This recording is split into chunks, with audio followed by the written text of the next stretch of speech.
Jeshi la polisi mkoa wa Morogoro limewakamata watuhumiwa 6 kwa tuhuma za mauaji ya Swea John Swea mwenye umri wa miaka 70, mkulima mkazi wa bwawa la Kionda. Tukio hilo lililotokea Januari 22, 2026 majira ya saa 11 alfajiri katika eneo la bwawa la Kionda, kitongoji cha Sokoine Ranch, kijiji cha Wami Sokoine, kata ya Dakawa, wilaya ya Mvomero, mkoani Morogoro, ambako marehemu Swea John Swea mwenye umri wa miaka 70, mkulima mkazi wa bwawa la Kionda, alikutwa ameuawa baada ya kupigwa na vitubutu kichwani na kikundi cha watu waliojichukulia sheria mkononi. Upelelezi wa awali umebaini kuwa chanzo cha tukio hilo ni mgogoro wa ardhi baina ya kikundi cha watu waliovamia na kuweka makazi kwenye ranchi ya Dakawa na wamiliki wa ardhi hiyo. Jeshi la polisi mkoa wa Morogoro linatoa wito kwa wananchi kutumia mkondo wa sheria katika kufuata suluhu ya migogoro inayohusisha ardhi na kuacha kujichukulia sheria mkononi. Jeshi la polisi mkoa wa Morogoro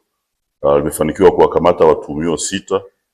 kwa tuhuma za mauaji ya mtu mmoja aliyejulikana kwa jina la Swea John Swea mwenye umri wa miaka 70, mkulima mkazi wa bwawa la Kionda. Hili tukio limetokea Januari 22, 2026 majira ya saa 11 alfajiri katika kichaka eneo la bwawa la Kionda, kitongoji cha Sokoine Ranch, kijiji cha Wami Sokoine, kata ya Dakawa, wilaya ya Mvomero, mkoa wa Morogoro, ambapo marehemu Swea John Swea, mkulima mkazi wa bwawa la Kionda, alikutwa akiwa amekufa baada ya kupigwa na vitu butu kichwani na kikundi cha watu waliojichukulia sheria mkononi. Upelelezi wa awali umebaini kuwa chanzo cha tukio hilo ni mgogoro wa ardhi baina ya kikundi cha watu waliovamia na kuweka makazi kwenye ranchi ya Dakawa na wamiliki wa ardhi hiyo. Kwa sasa majina ya washtakiwa yanazuiliwa wakati uchunguzi unaendelea, lakini jeshi la polisi linapenda kutoa wito kwa wananchi